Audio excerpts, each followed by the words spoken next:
Welcome, everyone, and thanks for listening to Let's Brief It, the podcast for law students by law students. My name is DaJonna Richardson. I'm a third-year law student at CU Boulder. Unfortunately, my co-host, Baraha Joy Singwane, is unable to join us today. In today's episode, we are going to explore bankruptcy, bifurcated fee agreements, and indigent petitioners. To speak more about this issue is today's guest, Matthew Skeen Jr. He is a creditor's rights attorney.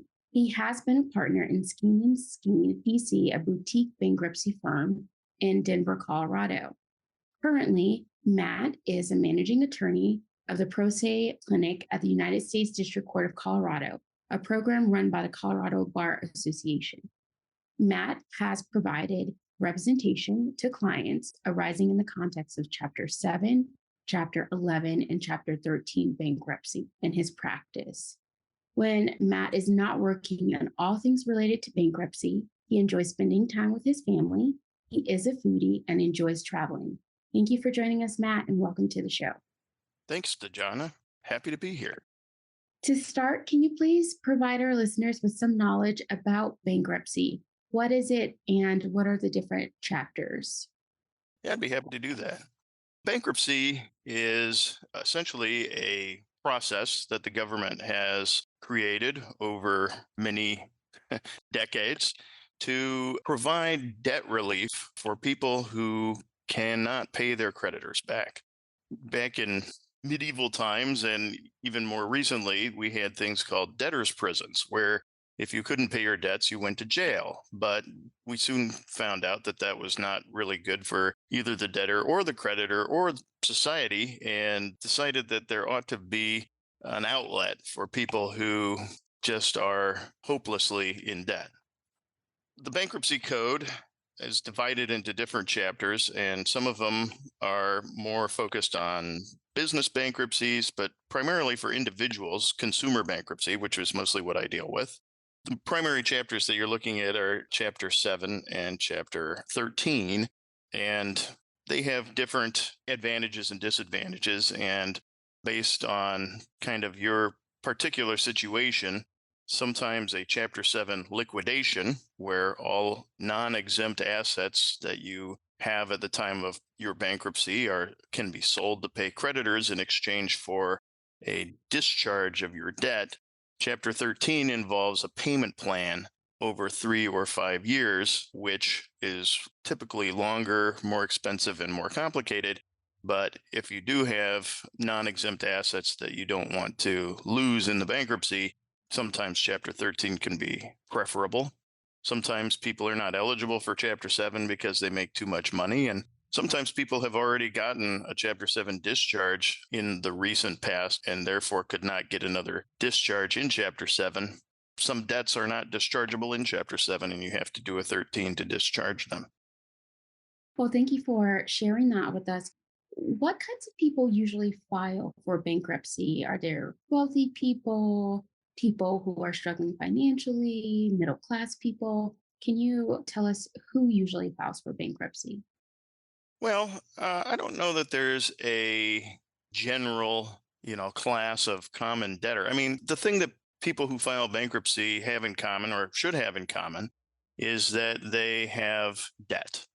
Bankruptcy is a really good solution for debt problems, but it doesn't really help with other kinds of problems. And so a lot of people I hear say, "Oh, I'm broke, I need to file bankruptcy." Well, if you have debt, bankruptcy will help get rid of your debt. But if your problem is that you're broke, I mean, it doesn't really do anything for income problems. And so the solution to that might be getting a job or getting a better job or cutting your expenses.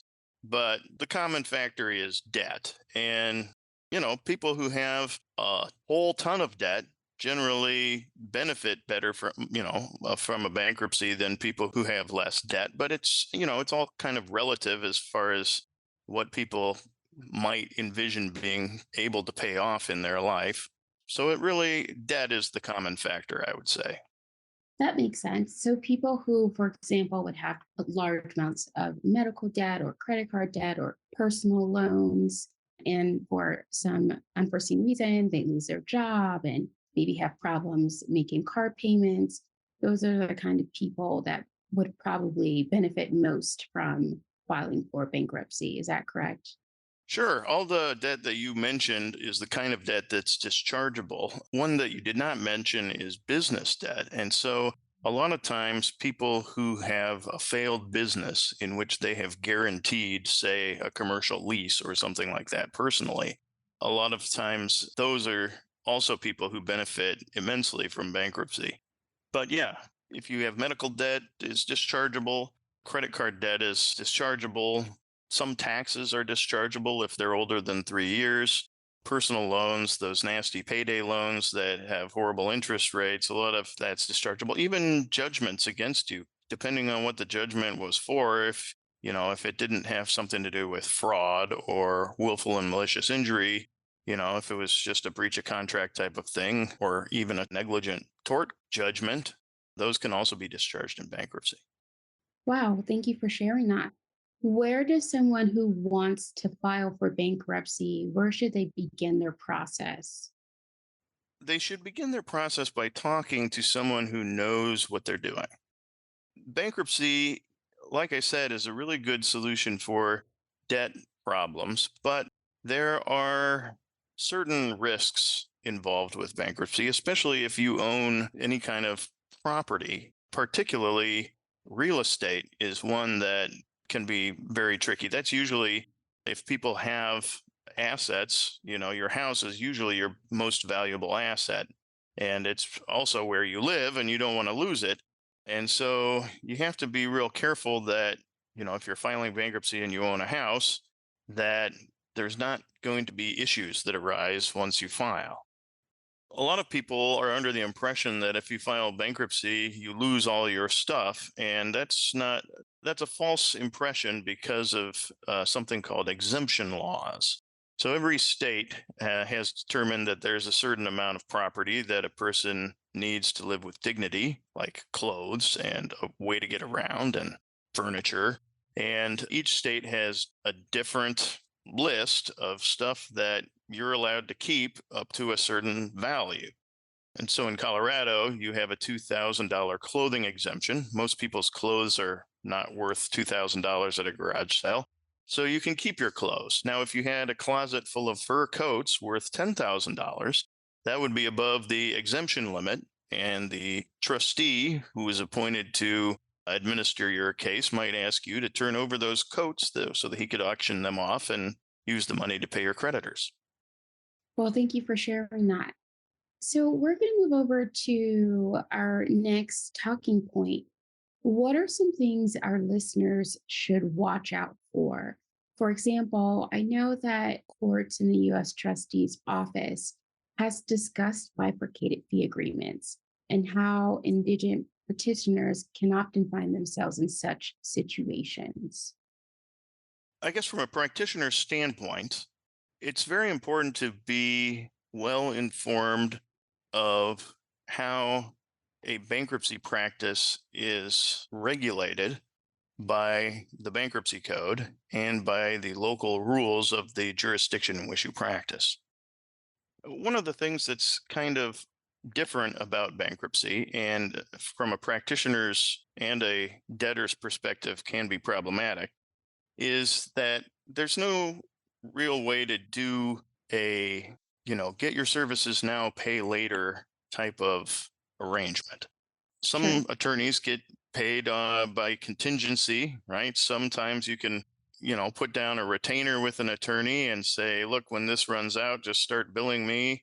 If you're representing a debtor who you are about to file a bankruptcy for, once that bankruptcy is filed, the debtor's debt is all of its pre-petition debt is wiped out.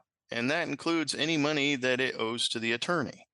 So the basic payment model for Chapter 7 debtor to their attorney has been you pay the money up front.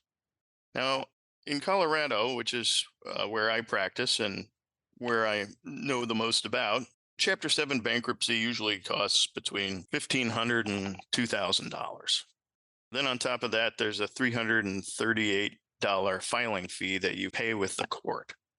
And there are some debtors who just simply can't afford to pay that upfront to an attorney in one lump sum, or think that they can't. Now, what a bifurcated fee agreement supposedly does is to split the attorney's job into two pieces and basically have the debtor pay a very nominal fee or nothing for pre-petition work and then enter into a post-petition agreement with the attorney to do all the rest of the work. And this is kind of it's a problem because it doesn't really match up, this idea, with the practicalities of how a bankruptcy works. Right. I mean, generally, if you do a bankruptcy right, you do all of the work up front before you file, because you have to gather a lot of information and make sure that the debtor should be filing bankruptcy. A lot of the pro se bankruptcy clients that I see at my clinic, they come to me, and my number one advice to them is, well, don't just file a bare bones petition and think that you're going to do everything else later and open a case, because you're going to get a deficiency notice from the court saying that, this, 60 other pages of paperwork is going to be due in 2 weeks' time. Sure. And so I say, whatever you do, don't do that. Well, the bifurcated fee agreement, that is the whole idea. Except there's an attorney doing it. I really think that even if they did cram all of the rest of the work into the 2 weeks between filing and the deadline after the deficiency notice is entered, that they're not probably doing their best work. Now, another problem that comes in with bifurcated fee agreements is that the bankruptcy code has a list of basic services that a bankruptcy attorney is supposed to provide to their client. I mean, they're required by law to provide these services to the client. And so if you tell a client, look, I can do this, I can file this tiny part of your petition, but I'm not going to do anything else for you unless you enter into a post-petition fee agreement, that's misleading, because you're required to provide those services. So, yes, what you're saying is that some attorneys are taking advantage of that. They know that they're required to do certain tasks, and yet they're misleading certain clients. Wow. They're not disclosing their duties to the client. Wow. And, I don't know how successful these fee agreements have been. I mean, I suppose that there is some way that you could draft something that might pass muster if the U.S. trustee took a hard look at it and a judge was given the task of determining whether you had violated the bankruptcy code. But it would be a real trick of careful drafting. And, I think it might be even in the attorney's interest just to, have an informal agreement, with the debtor, if that's what they wanted to do, and say, look, you're under no obligation to pay me any money after this petition is filed, but, come on, you could do it if you wanted to. So let's do a handshake agreement and please pay me. And then if they don't, you don't get paid. But a lot of this, I think, sort of misses an important point, is that if you truly have no money and no income, there's not a whole lot that creditors can do to you. I mean, a creditor's remedy is to get a judgment, and then once they get a judgment, they can use that to garnish your wages or get a lien on your house or some other property or your bank account. But if you don't have a job and you don't have any property and you don't have any money in your bank account, there's not much that creditors can do. And so the question is, really, is a bankruptcy even necessary? Or would it do more harm than good? I always tell indigent clients that the time to file bankruptcy is when you've hit rock bottom, but you're on your way back up. Right. You've gotten that job. You get your first couple paychecks, they're covering your expenses, and then bam, you get hit with a garnishment. Okay, well, that's a good reason to file bankruptcy. right? But you can only file bankruptcy once every 8 years. And so if you don't have any prospects, if you're just going to fall directly back into debt after you get your old debt discharged, there's no reason to file. Just tell your creditors, I'm terribly sorry. I don't have any money, Sure, right? sure. They'll call, they'll bother you. They'll say, oh, Mr. So-and-so, this is a very serious matter. And then you just say, well, what are you going to do about it? And eventually they'll go away because they don't, they've got other, if you're broke, you're broke. And, what are they going to bang their head against the wall for? Absolutely. Well, thank you for sharing that. Just to remind our listeners, we are currently in talks with Matthew Skeen Jr., managing attorney of the Pro Se Clinic at the U.S. District Court of Colorado, a program run by the Colorado Bar Association, which has offered bankruptcy services to people with their Chapter 7 bankruptcy cases. The clinic has given limited scope legal advice by phone or video appointment to individuals who don't have attorneys. Finally, the clinic counsels on eligibility for bankruptcy protection, drafting petitions, schedules and responses, court procedures, orders, rules, and forms, and preparation for meetings of the creditors. Matt, thank you for really sharing what bankruptcy attorneys do and how petitioners should watch out for bifurcated fee agreements. Can you share with us what can bankruptcy attorneys do to protect themselves and also still help or provide services to indigent petitioners who need access to bankruptcy? Well, part of what I was saying is that a lot of times indigent people don't need bankruptcy. And I think that a good practitioner is going to, not just try to land another client who doesn't need their services. Judge McNamara in the Colorado district wrote a very good opinion where he examined the bifurcated fee agreement. And the debtor in that case, she had a bunch of student loans, like $46,000 in student loans or something like that, that were non-dischargeable. She had like maybe $5,000 of other credit card debt. Okay. So this attorney talked her into a bifurcated fee agreement whereby she would pay him, $2,900 or something like that over 2 years. Okay. And that's to get $5,000 of debt discharged. Wow. Okay. And so, the net benefit to that creditor, she probably could have negotiated that down to, $2,000 with the credit card company. So, the question is, why did they tell that lady to file? And, maybe it was to get the fees.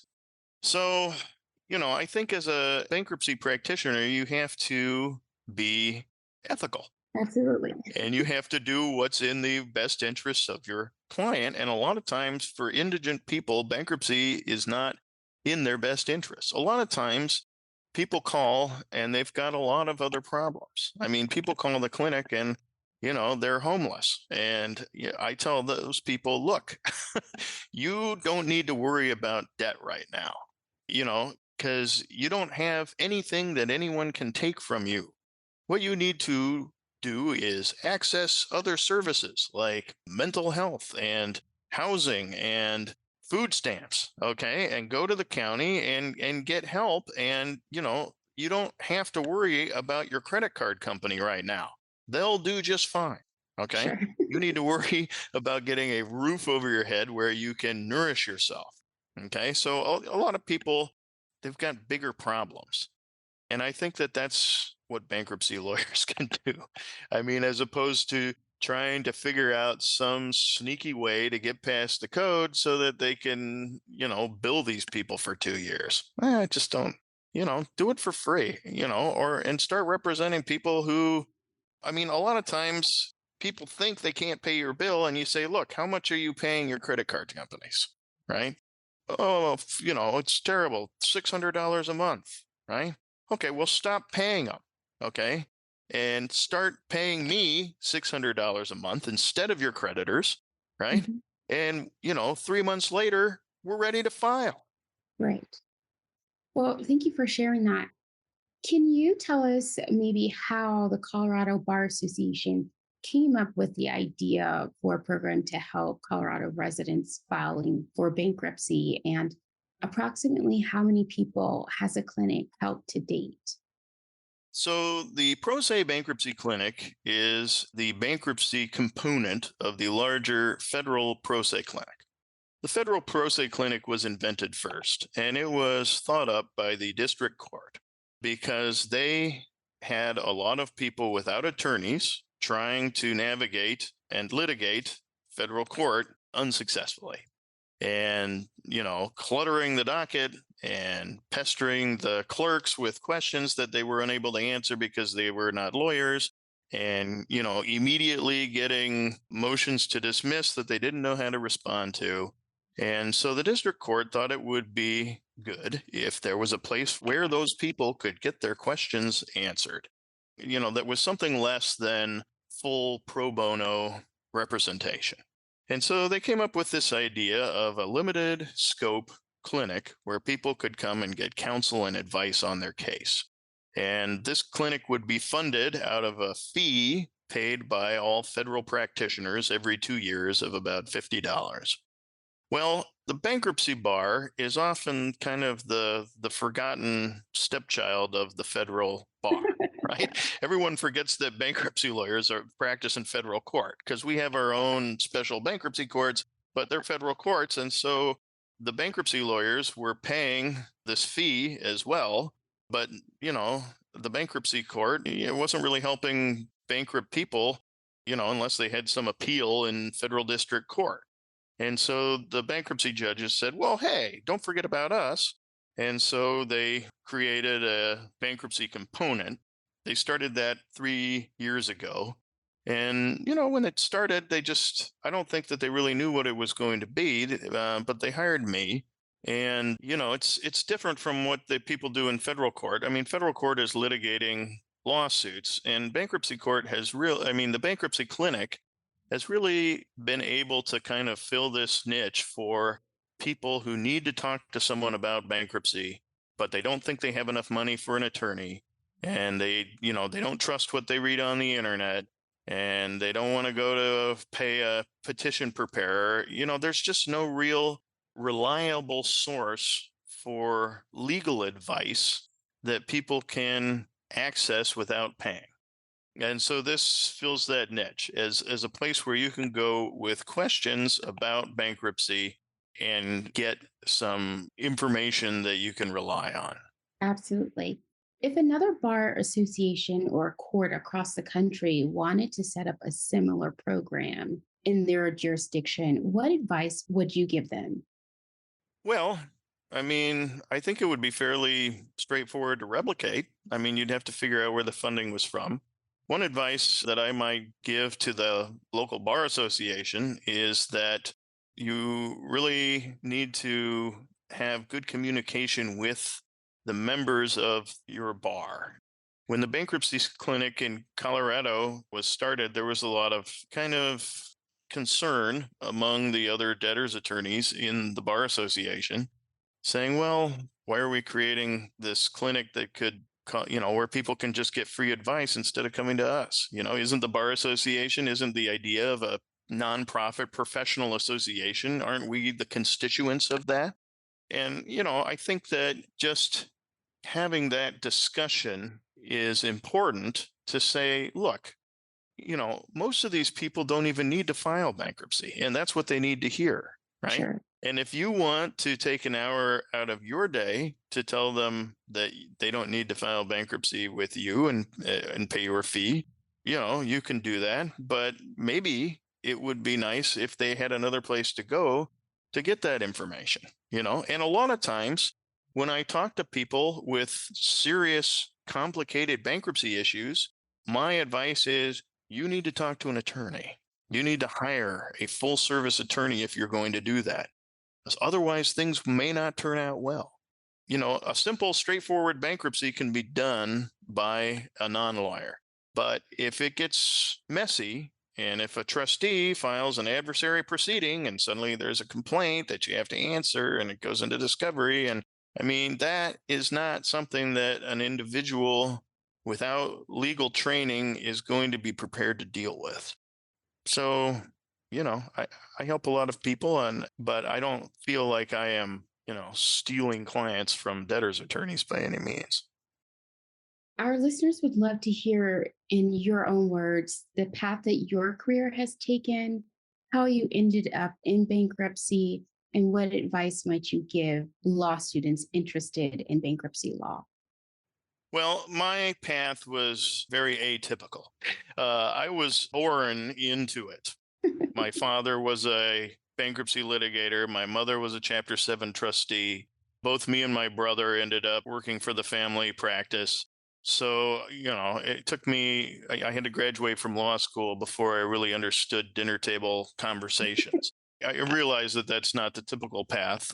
Before I was a bankruptcy lawyer, I resisted for a while. I taught English for many years, and then finally, when my brother started working with my father, they looked like they were having so much fun that I decided I wanted to join up too. And so, when I went to law school, I knew that I was going to do bankruptcy, and so I took bankruptcy in law school. I took secured transactions, which is a good class to take. I took a debtors, remedies, creditors' rights class, which was helpful. Bankruptcy a lot of times can turn into sort of a general practice. A lot of other legal issues come into play when you're dealing with bankruptcy, such as divorce and family law or probate or real estate. So advice to law students is I would say don't be scared of bankruptcy. One of the things that bankruptcy lawyers, they kind of create the impression amongst, the bar that bankruptcy is really its own thing and super complicated, and you really don't, if a bankruptcy question comes up, just forget about it. Find a bankruptcy attorney. They're the only ones who know this like mystic knowledge, right? And it's not really like that. I mean, it can be complicated, but I would say it's nothing to be afraid of, and it's kind of a fun practice. I mean, it's a pretty small bar, so you kind of know everybody, you know all the people, and you get to make good relationships, and you have your own judges, and things get in and out of court really quickly. Sometimes things go smoothly, and sometimes things get really contentious. And so if you're the type of lawyer who's looking for competition and litigation, that's certainly a path that you can find in bankruptcy. And then, on the other side, if you mostly focus on just helping debtors get debt relief, a lot of times it's almost more of a kind of a transactional practice, in a sense that you're just kind of helping people apply for this relief that's offered. And in any event, I would say it's a feel-good practice. A lot of people, they kind of think of the creditor as the bad guy, but a lot of times you have really sympathetic creditors. You've got a guy whose company filed bankruptcy, and he's owed 3 months of wages that he hasn't been paid, that he needs to pay his mortgage, or, people who got scammed by somebody and lent them a bunch of money or false pretenses, who now the guy's trying to discharge it. So I would say it's a rich practice. There's a lot of angles. It's complex. It's intellectually challenging, and I enjoy it. Today's guest is Matthew Skeen Jr. He's a managing attorney of the Pro Se Clinic at the U.S. District Court of Colorado, a program run by the Colorado Bar Association. Thank you, Matt, for joining us today on today's episode of Let's Brief It and sharing your thoughts and insights about bankruptcy, bifurcated fee agreements, and indigent debtors. To our audience in the DC region and elsewhere, thank you for listening. Thanks, DaJonna. It's been a pleasure. The DC Bar law student community strives to engage and support law students before you graduate and expose you to the tangible benefits of joining the DC Bar and DC Bar communities. Curated programming allows law students to participate in leadership trainings, substantive content programming, networking with practicing attorneys in fields of interest, writing opportunities, and other activities designed to expand your legal education beyond the classroom. Make an investment in your legal career by joining the law student community. To learn more, visit us at www.dcbar.org or email communities@dcbar.org.